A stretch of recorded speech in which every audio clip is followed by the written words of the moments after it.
And in particularly last week against the Waratahs, or the other night, I thought they were, particularly good in their defence and the way they went about their business. And, having been on the other end of sides going over to places, in Leicester and that sort of stuff, and being, having your side go out against sort of sides who've got nothing to lose, it's tough. And I thought they've handled the pressure really well and they've come together reasonably well. Obviously, a fair bit of the Welsh contingent there, and they've, played together a lot. So, they've done a good job there. And, they're building. It'll be interesting to see how the Brumbies go about it. They play a different style to how the Reds and Tars go. So that'll be interesting, obviously, tomorrow night. But, it's shaping up to be a pretty big game this weekend, which is great.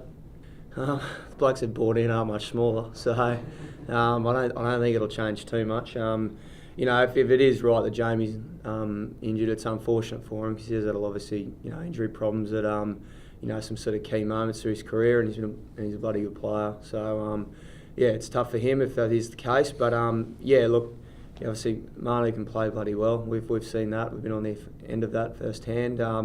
Billy 12 Trees had a great season up at Gloucester. He's played well for them, and he's a particularly good goal kicker as well. He's good on the ball, and he offers them a little bit more of their passing as well. So he'll be someone. But I've more been impressed with probably John Davies. I reckon it's probably been one of his. He's come out here. He's played particularly well, and he's been good against us at times gone by. So he's another guy, and Brian. So look, mate, they've got a lot of depth in their centres. I don't think it's an area they're too worried about, I'd say.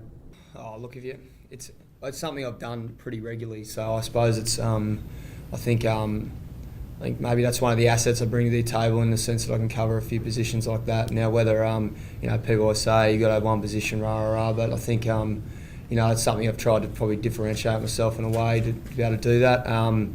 Look, they do require a fair bit of difference, but I think it depends with how he wants to structure the bench too. I think myself and Kirtley have been sort of covering the same sort of positions there, so we'll probably intertwine there at some stage. Yeah. It's never bothered me, mate. I don't seriously ever ask you what position you play or where you come off the bench or whatever. I firmly believe it's a 22-man squad that'll get this thing done, and or 23 now. Got to forget the extra prop.